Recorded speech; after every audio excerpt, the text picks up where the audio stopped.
Saya mulai dari status kehambaan. Memang untuk menjadi ahli surga itu kita tidak boleh menandingi Tuhan, menandingi kekuasaan Allah. Sehingga syarat dasar masuk surga itu harus abdullah. Kita berstatus hambanya Allah. Disebut fadkhuli fi ibadi. Masuklah dulu sebagai hambaku. Jadi kita berstatus sebagai hambanya. Baru setelah layak jadi hambanya, baru wadkhuli jannati. Baru berstatus layak sebagai ahli surga. Jadi status kehambaan ini kita mantapkan dulu. Jangan ada status lain kita di depan Allah kecuali status kehambaan. Saya punya analogi dan itu saya ulang-ulang karena di antara ciri Quran itu mengulang-ulang sesuatu yang harus jadi pegangan. Saya ulang lagi, di antara ciri Quran itu mengulang-ulang sesuatu yang jadi pegangan. Jika kita belajar ilmu fisika atau ilmu apa saja, maka kita akan bicara materi sesuai statusnya. Jadi kita harus latihan untuk iman kepada Allah. Saya tanpa mengurangi rasa hormat, saya memberi contoh begini ya. Ini jam, materinya dari besi. Ini kertas, materinya ya kertas. Tentu secara fisik, orang akan bilang jam ini lebih kuat timbang kertas. Dan itu pasti dibenarkan dari segi materi. Tapi kalau Anda beragama dan Anda tahu bahwa pengendali alam raya ini Allah Ta'ala, maka kamu akan bilang, terserah Gus Baha gitu. Bisa saja jam ini saya punya niat saya hancurkan, kertas yang lemah ini saya simpan. Sehingga jam tangan ini 5 menit lagi saya hancurkan sehingga benar-benar rusak. Sementara kertas ini saya simpan sampai bertahun-tahun awet. Nah, kira-kira seperti itulah ilmu manusia. Sesuatu yang kita sangka kuat, ternyata Allah punya rencana menghancurkan itu. Dan yang kita sangka lemah, ternyata Allah punya rencana untuk mengabadikan itu. Nah, di sini pentingnya iman, lahu maqalidus samawati wal ardh. Sedianya Allah yang mengendalikan semua. Jadi jangan mentang-mentang kita punya ilmu bahwa materi besi itu lebih kuat timbang kertas, terus kita pastikan bahwa besi lebih awet ketimbang kertas. Kita sisakan satu keyakinan, terserah Allah, terserah pengendalinya. Nah itu agama, bilang terserah pengendalinya itu agama. Ya mungkin tadi aja problem sinyal, saya ulang lagi. Ibarat saya ini megang jam tangan, yang materinya dari besi. Ini kertas yang materinya lemah. Tentu kita akan bilang bahwa jam atau besi lebih kuat ketimbang apa? Kertas. Tapi Anda salah. Anda harusnya ngomong bahwa terserah pengendalinya. Bisa saja saya punya rencana menghancurkan besi ini sehingga 5 menit lagi hancur. Dan saya ingin mengabadikan kertas ini saya simpan di tempat yang aman. Nah kira-kira agama itu bukan anti ilmu. Sehingga agama boleh kamu mengatakan besi ini lebih kuat ketimbang kertas. Tapi harus kamu tambahi dari segi materi. Tapi kalau dari segi pengendalinya, maka kita jawab terserah Allah Subhanahu. Nah ini di sini pentingnya beragama. Jadi meskipun Mars itu kayak apa kuatnya, bumi gunung kayak apa kuatnya, ternyata gunung yang kita kira kuat ternyata nyimpan magma yang potensi meledak. Yang gunung kecil yang kelihatan dari pasir kecil yang tidak berdaya ternyata nggak nyimpan magma, jadi nggak direncanakan untuk diledakkan. Itu, nah. Agama itu seperti itu, yang disebut di surat Yasin misalnya Allah itu siapa? Yadihi malakutu kulli, yang dalam kendalinya itu semuanya di alam raya ini. Sehingga di kehidupan nyata juga sama. Ada orang yang nekuni ilmu ekonomi, tapi miskinnya Masya Allah. Ada yang gobloknya Masya Allah tapi kaya. Ada kiai yang punya doa banyak, hidupnya biasa, yang nggak punya doa kaya. Itu saya pernah baca di sebuah hadis qudsi, ada riwayat begini, Nabi Musa ketemu Allah ditanya, limadza kata Allah, kenapa saya memberi rezeki orang yang bodoh? Mak itu orang yang bodoh sekali, kadang tak ciptakan dia jadi orang kaya. Dan yang pintar ekonomi kadang tak ciptakan jadi orang miskin. Si Nabi ini tanya, kenapa ya Allah? Supaya dia tahu yang mengendalikan rezeki itu saya, bukan ilmunya dia katanya. Jadi banyak orang, misalnya kita yang pinter, Dipekerjakan orang yang nggak pinter, yang punya pabrik tidak pinter, mengerjakan orang yang pinter. Jadi ya kira-kira agama itu seperti itu. Sehingga dalam kita beragama itu yang paling ditekankan itu tawadhu. Tawadhu itu merasa sopan atau memang sopan betul. Kalau dalam Ihya disebut sekiranya Anda tidak bisa tawadhu secara rasa, tawadhulah secara ilmu. Saya ulang lagi ya, sekiranya Anda tidak bisa tawadhu secara rasa, tawadhulah secara apa? Ilmu. Karena ilmu itu akan abadi. Saya beri contoh begini, saya ini kan misalnya kiai di kampung saya atau di kecamatan saya. Saya mungkin bisa merasa hebat karena saya tokoh di sini. Tapi pastikan sebelum ada saya yang bernama Baha ini, agama sudah jalan. Dan di daerah lain yang nggak kenal saya juga agama sudah jalan. Betapa tidak pentingnya saya di kawasan-kawasan yang nggak butuh saya atau di era yang sebelum ada saya. Nah dengan ilmu seperti itu orang pasti tawadhu karena dia tahu daerah yang nggak ada saya ternyata ya ada masjid, ada agama. Periode yang sebelum ada saya juga agama jalan. Sehingga kita tidak kumo luhur, wah kalau nggak ada saya agama nggak jalan. Zaman Wali Songo tidak ada saya agama ya jalan. Ekonomi juga gitu. Kalau Anda pakar ekonomi yang mensejahterakan rakyat, cara tawadhu itu kalau nggak bisa dengan rasa, dengan ilmu. Sebelum ada kamu banyak orang kaya, banyak orang yang nggak kenal kamu juga kaya. Banyak periode yang saat itu udah ada Anda juga kaya. Berarti Anda ini tidak siapa-siapa. Makanya saya pernah didatangin seorang profesor. Ini kisah nyata. Gus, sebetulnya saya dengan bapak saya itu pinter mana. Bapak saya itu tidak tamat SD. Tapi saya bisa profesor. Saya ini profesor. Anak saya naik kelas saja sudah senangnya bukan main. Setidaknya ini orang bodoh bisa menciptakan orang pinter. Yang orang pinter kesulitan menciptakan orang pinter lagi. Nah, kalau kita tidak bisa tawadhu secara rasa, tawadhulah secara ilmu. Ikhlas juga gitu, saya sering ngajarkan ikhlas di beberapa kesempatan ngaji. Kalau Anda tidak bisa ikhlas secara rasa, ikhlaslah secara ilmu, pasti bisa, bukan mungkin bisa, pasti bisa. Secara ilmu, makanya di Quran disebut fa'lam annahu la ilaha illallah. Ilmu, fa'lam itu dari kata ilmu. Saya beri contoh, saya mulai kecil sampai sekarang saya sekitar umur 50 tahun. Mulai kecil sampai sekarang itu ya bilang kalau kertas ini putih. Itu ya ada yang gaji, ada yang bayar. Tapi saya selalu bilang kertas ini putih. Yang hitam ya saya katakan hitam, yang merah saya katakan merah. Kenapa? Karena itu fakta. Saya ulang lagi, karena itu fakta. Sehingga saya untuk mengatakan putih tidak perlu ada yang bayar.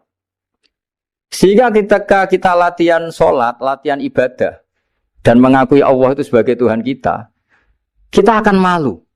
Loh, faktanya Allah itu kan Tuhan. Mau mengatakan fakta kok minta upah ini gimana? Kita mengatakan Allah Tuhan itu sama dengan mengatakan kertas ini putih. Sama-sama itu fakta. Sama seperti saya mengatakan Pak Jokowi itu presiden kami. Itu kan fakta. Masa nunggu kalau dikasih BLT katakan presiden. Kalau enggak ya enggak. Itu kan ribet jadi. Pak Manut misalnya rektor UGM. Mbok saya enggak digaji di sana atau enggak kerja di sana bilang kalau beliau itu rektor. Pak Ganjar gubernur Jawa Tengah. Mbok saya dikenal apa enggak ya beliau tetap gubernur. Lama sekali kita mengatakan fakta itu ikhlas. Ikhlas itu artinya enggak minta apa-apa. Karena kita ingin ngomong sesuai fakta. Nah Allah Tuhan itu fakta gitu. Nah kenapa untuk mengatakan Allah Tuhan nunggu? Dah saya ini Tuhan kamu. Ya nunggu dulu Gusti kalau engkau masukkan kami ke surga, engkau Tuhan. Kalau enggak ya enggak jadi. Tidak bisa seperti itu. Ya tetap Tuhan. Nah kalau Anda tidak bisa ikhlas secara rasa, ikhlaslah secara ilmu. Ilmu ya tadi kita akan selalu bilang yang putih, putih, yang hitam, hitam. Makanya ini pentingnya ilmu. Tawadhu juga gitu. Kalau Anda ditakdir orang yang GR, yang gede rumongso, ditakdir orang yang kumo luhur, secara rasa bisa dilawan secara ilmu. Ada periode di mana sebelum ada kita yang kaya ya banyak, yang dapat hidayat ya banyak, yang terpelajar ya banyak. Ada daerah yang nggak kenal kita, nyatanya pendidikan di situ jalan, sistem sosial baik. Betapa tidak pentingnya kita. Nah ini nanti memaksa kita atau melatih kita untuk tawadhu. Nah dari hikmah ilmu itu kemudian kita minta maaf sama orang lain itu mudah. Karena kita sadar bahwa adanya kita ini problem. Saya sering digojlok orang-orang kaya. Orang-orang kaya itu ya kadang agak kurang ajar tapi nggak bisa dibantah. Begini, pernah tanya saya gini, Gus, saya ini punya mobil mahal, harganya 2 miliar. Kayaknya yang berhak pakai jalan raya saya kan. Bisa, bayarnya pajak saya mahal. Sehingga kayaknya paling pantas saya. Yang naik ontel itu kan nggak bayar pajak. Harusnya nggak boleh pakai jalan gitu. Terus saya bilang, mbah-mbahnya yang naik ontel itu pejuang, bapak kamu enggak, kata. Kamu enggak warisnya, kata. Artinya ada teori dalam kitab hikam itu kitab tasawuf dalam pesantren. Itu kebaikan saja di soal. Misalnya begini, kita ini bangga sebagai urip yang tertib, hidup yang tertib di kantor, di tempat-tempat pekerjaan. Tapi kalau itu semua terjadi, kalau ada kecelakaan di jalan itu nggak ada yang nolong langsung. SAR paling efektif, tim penolong paling efektif itu ya orang-orang nganggur itu. Orang-orang yang di jalan-jalan di perapatan itu kalau ada kecelakaan langsung nolong. Itu nanti ambulan itu yang kedua, ketiga, yang nolong pertama ya orang-orang yang nganggur-nganggur di jalan itu. Ada orang tersesat nolong. Maka ketika seorang sahabat tanya, ya Rasulullah, kalau engkau melarang kita jagongan di jalan itu kita tidak bisa. Tapi kata Nabi, ya silahkan saja, tapi adu haqqat thoriq, kamu di jalan itu datangkan. Apa itu? Ya kamu bisa amar ma'ruf nahi mungkar. Coba kalau di terminal, di tempat publik banyak orang yang soleh, itu nanti copet ya sungkan. Yang mau jambret ya sungkan, karena yang di situ orang-orang soleh. Nanti yang nggak sholat juga sungkan, karena yang di situ banyak yang sholat. Jadi kenyamanan orang pergi jauh di tempat-tempat sepi itu ya barokahnya orang-orang nganggur terus ngaji, wah nengkono masih rame, ada orang yang di perapatan, di pertigaan. Bayangkan kalau ini orang-orang soleh, pasti itu nyaman. Karena wilayah publik dihuni orang-orang yang soleh. Tapi orang pasti bilang itu nggak tertib. Kita inginnya hidup ya tertib di kantor atau yang suka di masjid, di masjid. Tapi kalau itu terjadi, itu nggak ada tim SAR gratis yang setiap saat kalau ada orang kecelakaan nolong. Makanya dalam makalah hikam itu paling masyhur diantaranya itu, manusia itu siapa? Manusia itu mangkanat mahasinuhu masawiyah, fakih falatakun masawihi masawiyah. Manusia itu orang yang saat baik saja ada salahnya, apalagi masalah. Jadi kalau kamu punya toko, lagi laris, dan saat laris itu Anda ngerumat keluarga Anda melakukan kebaikan pada keluarga Anda. Pasti ada toko lain yang termahjubkan, yang tersingkirkan. Makanya saya pernah diskusi sama kiai besar, guyonan sama saya. Kita kalau kiai besar sebaiknya kalau diundang di musala kecil datang apa enggak? Kata kiai yang satu, jangan datang Gus, itu jatahnya kiai kecil. Terus kata yang satu, datang Gus sebagai bukti tawaduk bahwa kita kiai besar pun mau diundang yang kecil. Akhirnya kita ini ya kadang datang kadang enggak, karena kadang kita enggak datang supaya jatah rezeki kiai kecil enggak terambil. Kadang ya mau datang supaya dikira tawaduk.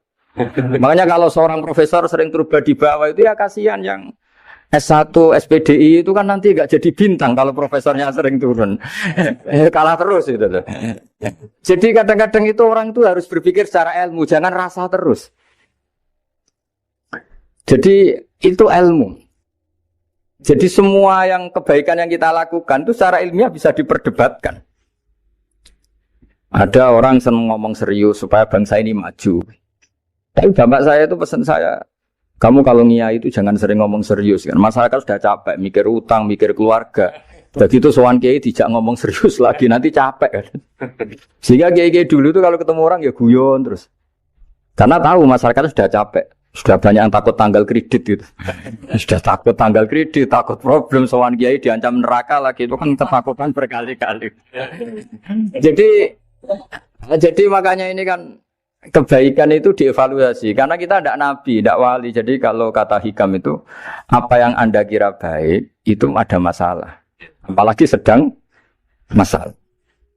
Saya sering cerita ada orang suami istri harmonis sekali. Itu tanyakan ibunya, pasti mulai gak peduli dengan ibunya karena terlalu harmonis dengan istri. Itu pasti bukan mungkin lagi. Jadi jangan tanya istrinya, tanya ibunya. Oh, jok nikah lupa saya. Ngalor ngidul sama istrinya. Tanyakan temannya. Wah itu jok nikah lupa temennya. Tapi yang baik sama teman, tanyakan istrinya. Jatah belanja untuk ngopi. Begitu terus itu. Jadi siklus sosial itu. Nah di sini pentingnya saling minta maaf. Karena dalam kebaikan kita pasti ada kesalahan. Ketika karir kita baik di pemerintahan maupun di kampus, pasti dengan sendirinya ada yang agak tersingkirkan. Meskipun itu sudah hukum alam. Tapi apapun itu kita harus minta maaf. Makanya banyak, saya sering cerita berkali-kali, dulu itu ada dua nabi yang seangkatan. Itu luar biasa debat ilmiahnya, tapi debat baik. Mulai dulu ya ada polemik itu ya mulai dulu ya ada. Yang Nabi Yahya itu suka berkawan orang-orang soleh. Kalau ditanya, kenapa kamu berkawan orang-orang soleh? Ya enak lah, karena berkawan orang soleh. Yang Nabi Isa sering berkawan orang-orang yang enggak jelas. Ditanya, kenapa anda suka berkawan orang-orang yang enggak jelas? Innama ana tabibun udawil mardo. Nabi dan kiai itu ibarat dokter, ya tentu menyembuhkan yang sakit. Kalau anda seorang dokter, pasti neliti daerah-daerah pandemi. Masa neliti daerah sehat? Nah, jadi dulu bapak wasiat ke saya gitu, kowe nak dadi kiai kok bengkel. Jadi kiai itu kayak bengkel. Kalau nggak siap dadane orang nggak jelas ya jangan jadi kiai kan. Itu ya, tapi kan masalahnya kita sendiri solehnya pas-pasan, takut terkontaminasi. Jadi yang jelek bukan jadi baik, kita yang baik jadi jelek. Nah itu kan mulai dulu ya polemik sejauh mana kita punya kekuatan untuk tidak terpengaruh yang negatif. Yang negatif terpengaruh kita menjadi positif. Jadi ini cerita-cerita sawalan bahwa dalam kebaikan kita itu ada kesalahan.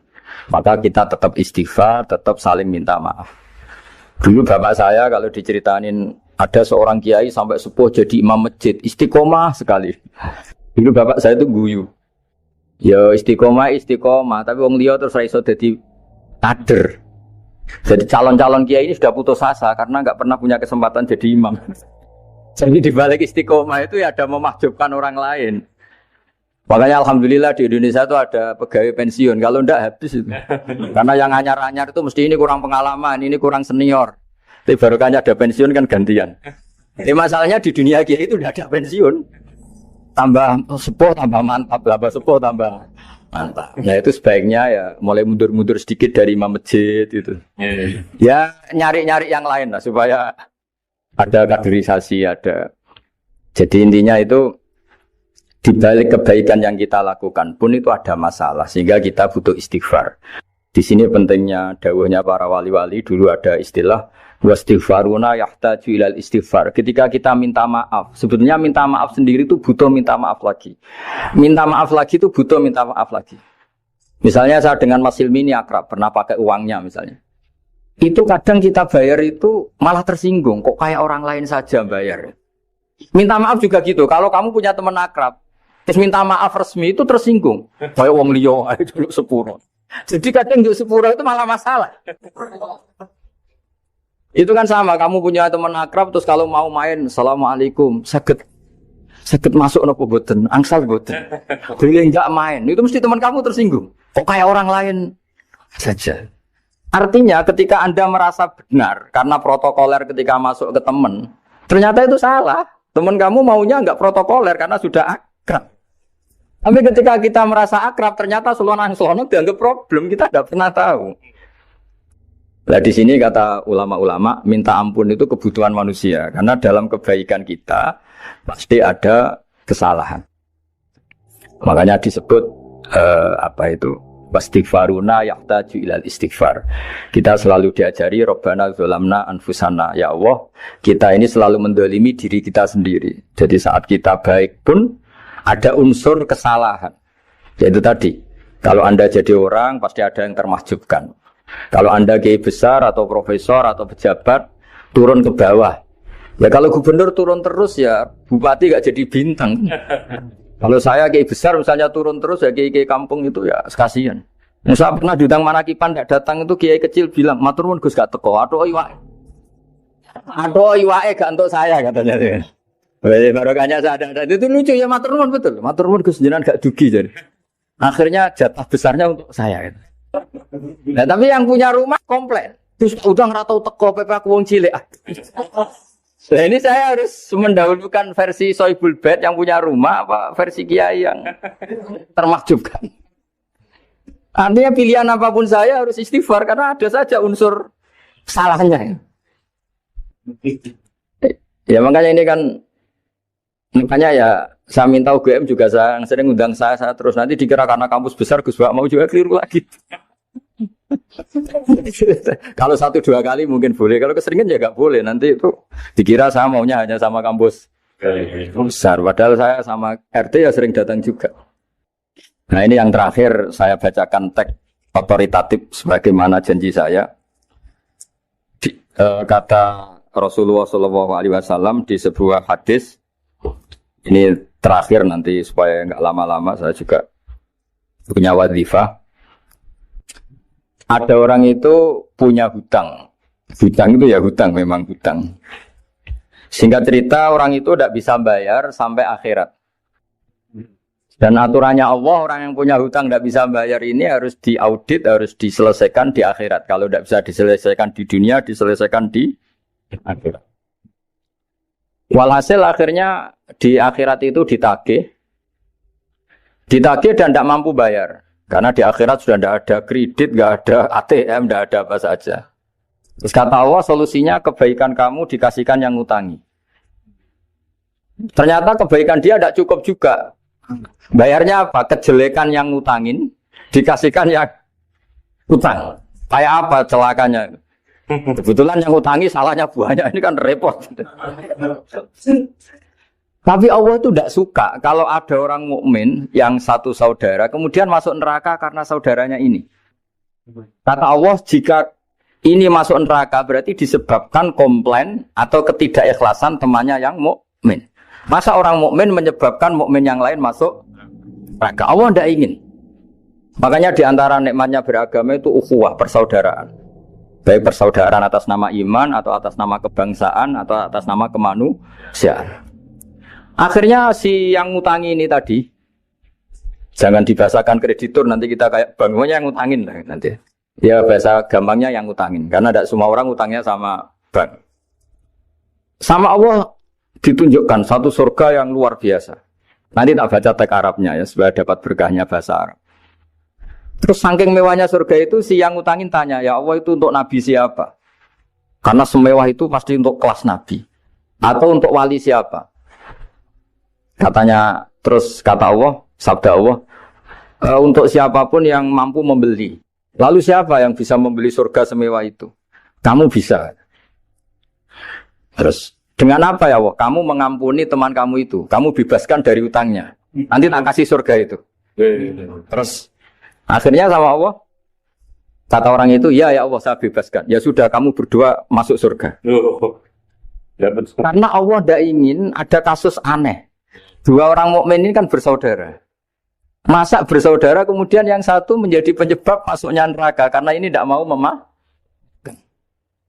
Artinya kalau kita sawalan itu harus benar-benar mau memaafkan, karena kalau tidak Anda menjadi penyebab teman kamu masuk neraka. Jadi kita janganlah jadi orang mukmin yang menjadi problem bagi saudara kita. Jadi makanya saya itu berharap ada wali utang saya terus tidak bisa bayar, karena ini masih dibela-belain Allah ini. Karena Allah nggak ikhlas kalau ada walinya masuk neraka.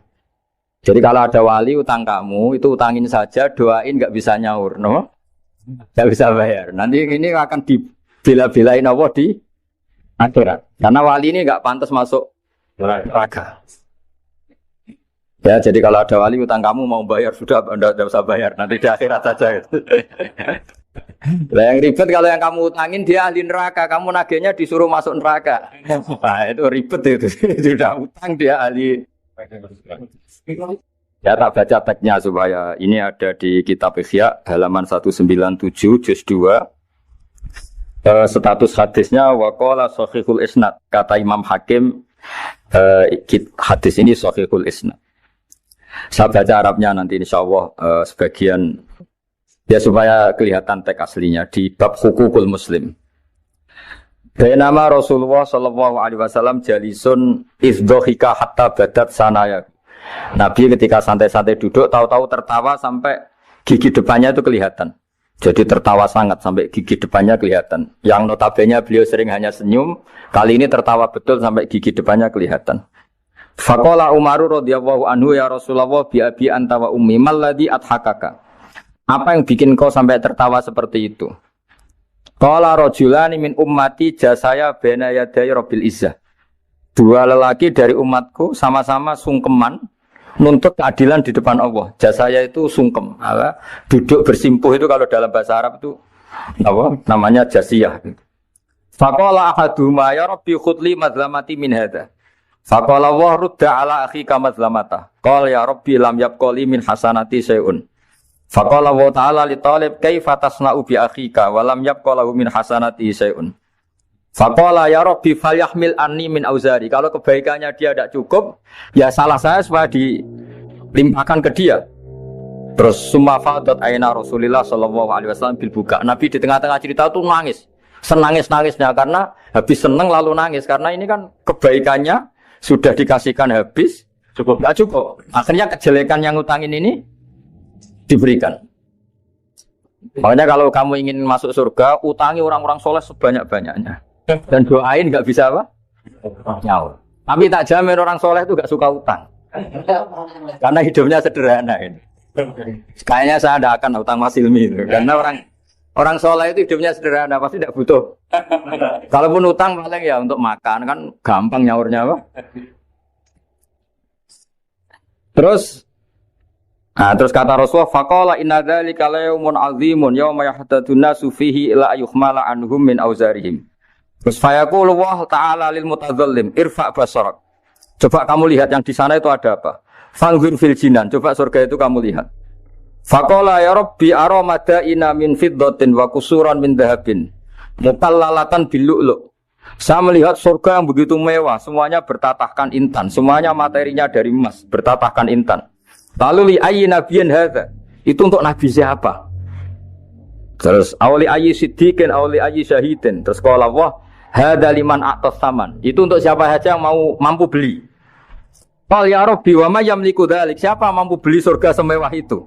Kata Allah anta tamliku, kamu bisa. Qal bimadza ya rabbi, dengan apa? Qal bi afwika an akhika. Cukup kamu memaafkan saudara. Jadi kalau maafkan tidak pakai uang itu kurang seru. Yang seru itu punya teman utang 50 juta dimaafkan. Jadi memaafkan paling seru itu maafkan apa? Utang. Kalau maafkan sama-sama salah miso apa itu enteng itu. Jadi yang seru itu teman punya utang 100 juta kamu itu seru ini. Dan nanti aja di akhirat nanti itu ada di akhirat. Ya nanti notanya di bawah kalau ya bi afwika anakhika. Jadi surga semewah itu maharnya atau harganya cukup memaafkan saudara kamu. Terus qala ya rabbi qad afautu anhu. Sudah Gusti, sudah sekarang saya maafkan. Fayaqulu wa ta'ala khud bi yadi akhika fa'adkhilhul jannah. Ya sudah sekarang kamu berdua sama-sama masuk surga. Karena ini orang soleh, enggak pantas masuk neraka. Yang punya utang ini enggak pantas masuk neraka. Nah ini yang ribet kalau yang utang ya ahli neraka, yang utangnya ahli neraka. Ngapain debat utang, wong kamu sudah ahli neraka. Hanya tanpa kasus utang pun sudah jatah. Nah, ini ribet kalau ketemu orang-orang yang jatahnya ada di surga.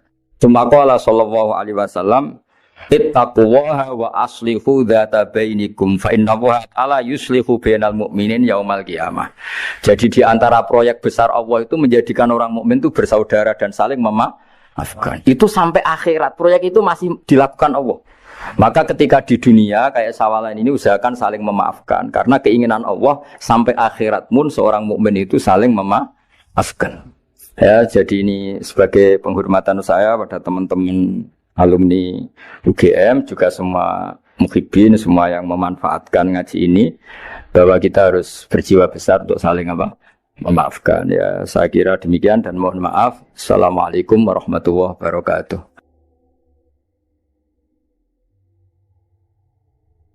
Nah, saya persiapkan ngaji di sini itu ngaji usul fikih. Dan nanti kalau sampean usul fikih wis pinter, kula berkali-kali berharap sama Allah Taala supaya malaikat pencatat kita raqib atid itu pakai ilmu usul fikih sehingga kita ini orang hebat. Kalau nak malaikat itu pakai usul fikih, nak sampean turu barisa turu sampai jam 5. Iku mboten ditulis hadza tarokat ta'allum, wa tarokat tahajud, wa tarokal witro. Ini ninggal belajar, ninggal tahajud, ninggal witir. Tapi ditulis ngeten. Hadza tarokal ma'asiya kullaha. Jadi kok ditulisnya itu ada tarokal ma'asiyah kullaha. Dugem ya ora, demenan ya ora, nyopet ya ora, ngrasani ya ora, pancen turu. Nah, sehingga naumul alim ibadah ya di sini, tidurnya orang alim itu ibadah. Karena nak melek itu tarung tenan. Sampean kangkang misalnya melek nyekel HP, mungkin bawaannya ingin melihat gambar yang enggak benar, ingin melihat hal yang enggak benar. Tenak turu kan ya sudah selesai. Enggak perlu bertarung. Misalnya sampean wong kota, ono dangdutan, kepengen delok. Tapi nak sampean turu, tangi turu wis bar. Nah makanya kita berharap malaikat itu cara berpikir buatan hada tarokat tahajjuda, tapi hada tarokal ma'asiyah. Nah di sini pentingnya ngaji usul fikih. Usul fikih itu ilmu yang nekuni itu. Sehingga dalam ilmu usul fikih di kitab Lubul Usul, saya tadi juga menghadiahi Gus Sobi kitab Al-Mustasfa karangannya Imam Ghazali fi usulil fikhi. Itu ada teori yang mengatakan mubah itu udah ada. Wajib ada. Yang melakukan diganjar, yang meninggalkan dosa. Haram ada. Tapi mubah itu udah ada. Alasannya misalnya mubah itu ya tidur, makan, jagongan, kados kula ngeten iki jagongan itu mubah. Alasannya kalau masih ingat betul di kitab Lubul Usul di karangannya Zakaria Al-Ansori. Isma min mubahin illa wa yatahaqqaqu bihi tarku haramim. Ambek kangkang latihan apalan. Maksudnya sampean ben apalan kados kula. Maksudnya ben ngerti lah, nak sampean gak salah ngundang orang. Isma min mubahin illa wa yatahaqqaqu bihi tarku haramim. Fa yatahaqqaqu bisukun tarkul qatli wa minat wa bisukut tarkul qadab. Tidak ada sesuatu yang mubah dilakukan kecuali saat itu meninggalkan sekian keharaman. Lane sak roh kula niku Mbah Mun niku ya nak jagongan mbek bapak niku suwengi-suwengi. Kiai-kiai Lirboyo, kiai Pelosok kabeh senengane jagongan. Gojlok santri guyon suwengi-suwengi.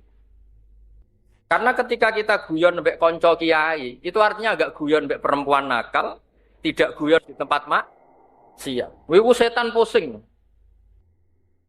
Boten pusing piye? Mestinya setan tuh inginnya semua orang asik dengan maksiat. Ternyata ini asik dengan sesuatu yang boleh. Jadi kue sewengi rokokan, misalnya kangkang sewengi rokokan cerita, cocokan melarat. Biasanya kangkang itu cek cocokan melarat. Cocokan radhi duit. Duit ku karek 10.000, aku malah karek 5.000, pokoknya cocokan itu. Enggak ilmu kayak ngotot. Kue hafal alfiah, hafal 500. Aku 300. Jadi boten. Tapi ini nanti, kalau malaikat pakai usul fikih, itu ngitungnya itu ihtimam bi amrin muhimin. Ini orang mikir sesuatu yang penting. Dan orang ini tarokal ma'asiyah. Orang ini meninggalkan apa? Maksiyah. Sehingga kalau piyambak pribadi, niku gak sering delok sinetron sing ra jelas-jelas. Tapi ku dadekno setan itu setruk. Pusing lah. Karena apa? Ngendikane Rasulullah SAW, orang-orang alim itu digoda setan begini. Hadhil ardo khalaqaha Allah, wa hadhil jibal khalaqaha Allah. Subhanallah. Ini gunung diciptakan Allah. Ya saya baca pakai nasab saja supaya jadi maf'ul bab istighal.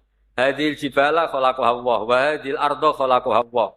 Wahadas sama atau hadis sama khalaqahu Allah, wahadil fikhar khalaqahu Allah. Nanti setelah orang itu ikrar semua diciptakan Allah.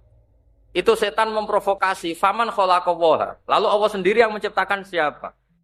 Lalu asal usul Allah sendiri bagaimana? Sehingga banyak di beberapa sekolahan yang dulu sholat karena belajar filsafat terus tidak sholat. Karena mereka berpikir sebelum saya menemukan hakikat Tuhan saya tidak akan sholat. Nah, kalau sudah begini, biasanya perlawanan kiai itu nasi seneng mangan ya terus guys go goreng. Karena setan mau godo ben bertanya saman khalaqaha, ternyata wonge golek lombok. Lah kangkang lombok ra duwe terus rodok jupuk wae kancane sithik-sithik.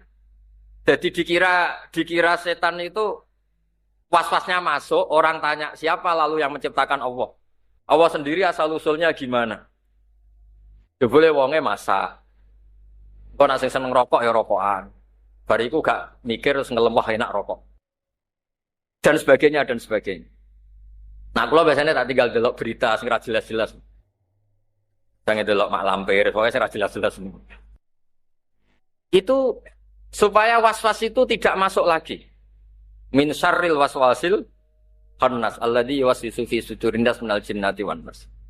Nah, saya berharap anak-anak Pacul Bawang ini, pokoknya yang mondok di keluarga Mbah Aziz ini, ilmu usul fikih itu jadi perangkat perlawanan terhadap setan. Makanya ngendikane Nabi Ibrahim, nanti para wali itu pegangannya 3. Di antaranya yang terakhir itu waladzatun fi ghairi muharramin. Dia menikmati sesuatu asal tidak haram.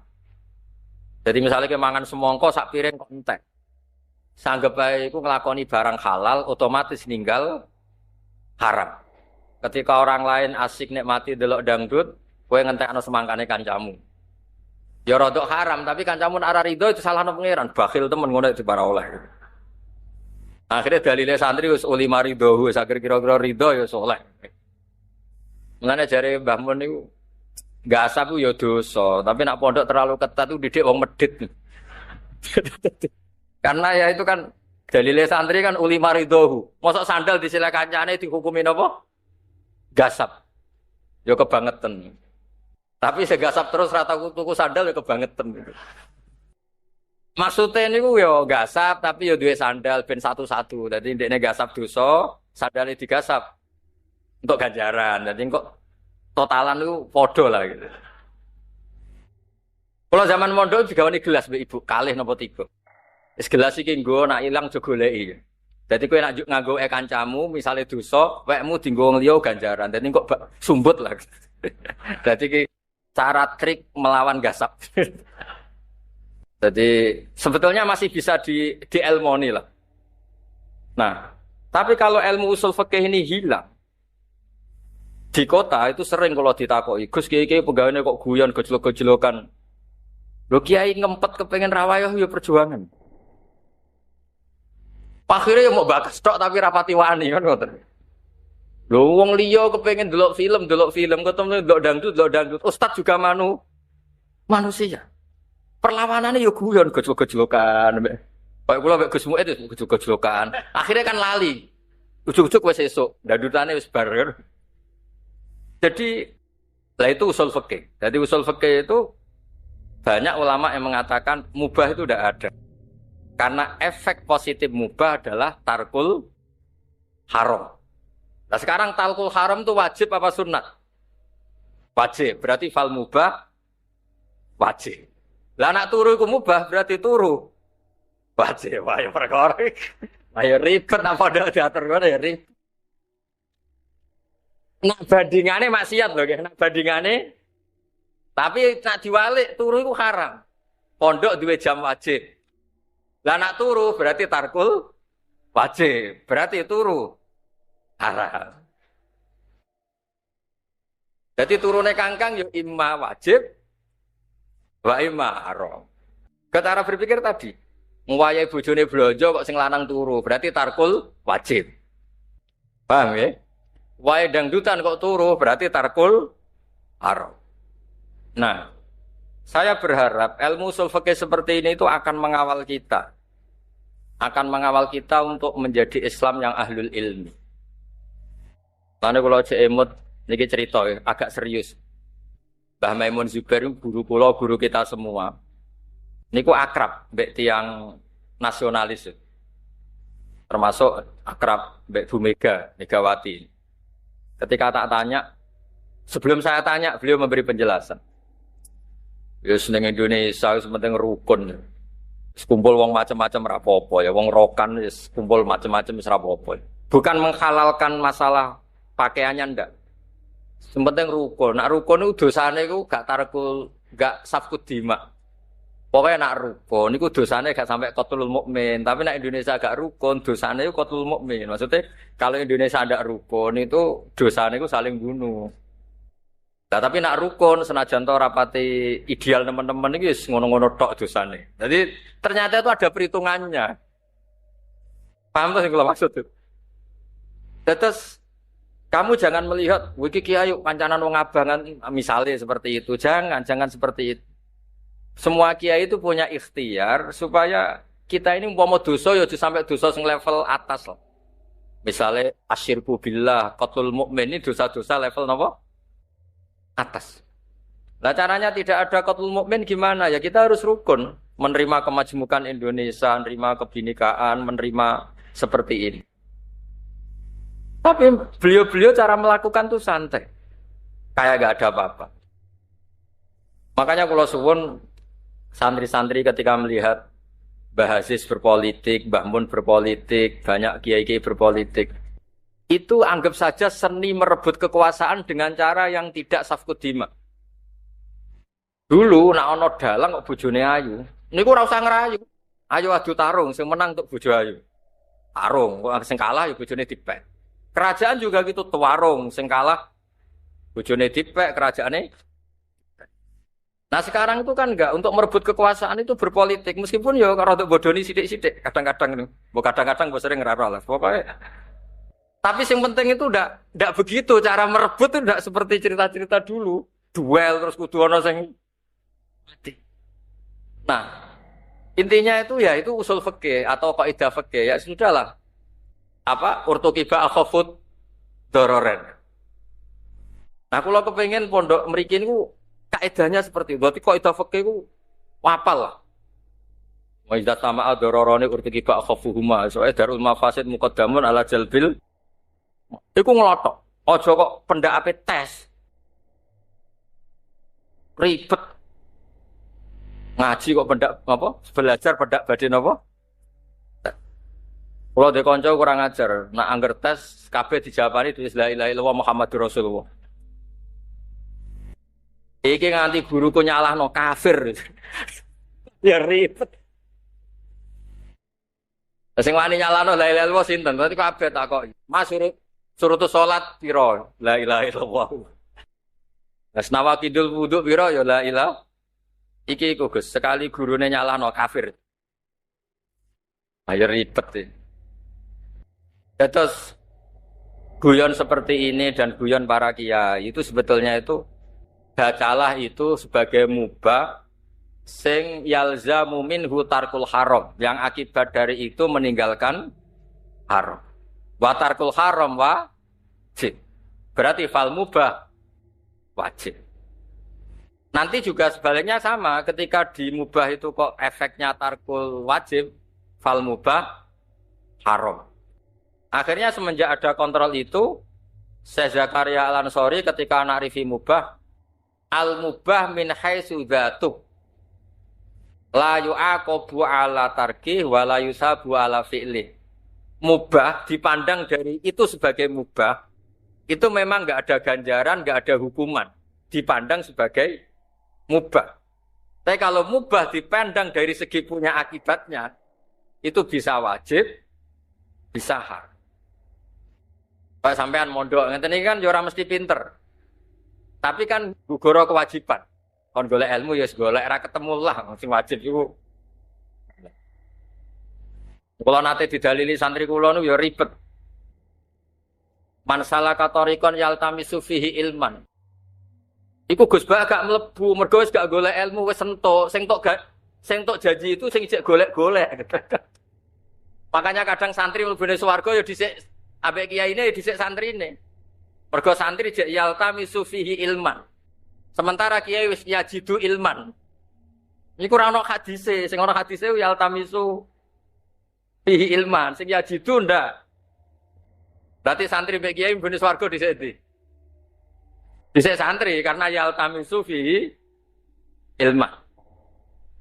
Terus kula suwun lah, meskipun iki guyon tapi anggaplah, saya ulang lagi, anggaplah sesuatu yang mubah atau ladzat fi ghairi muharramin itu alat untuk tarkul haram. Lah nanti kalau jenengan sudah seperti ini akan tahu kualitas dawuh Allah Ta'ala ketika ngendikan wa min ayatihi manamukum billaili wan nahar. Kan nggak mungkin termasuk ayatnya Allah kemudian tidak punya efek yang luar biasa. Karena Ini tidur yang akibatnya tarokal ma'asiyakullah. Ini tidur yang bisa meninggalkan semua apa maksiat. Dan artinya terus sama. Misalnya kulu wasrobu. Wong mangane kok ngenteni dikongkon. Angger wong ora kepengin mangan. Lho mangane wong mukmin iku taladzut bil mubah. Akhirnya gara-gara mangan syukur ning Allah Subhanahu wa taala. Gara-gara mangan iso rukuk, iso sujud. Berarti hadzal aklu yutaqawwa bihi ala taat. Ini makanan untuk supaya orang kuat taat. Tidak kualitas kul wasrobu bukan lagi al aklu mubah ndak, tapi al aklu alatun lit taat.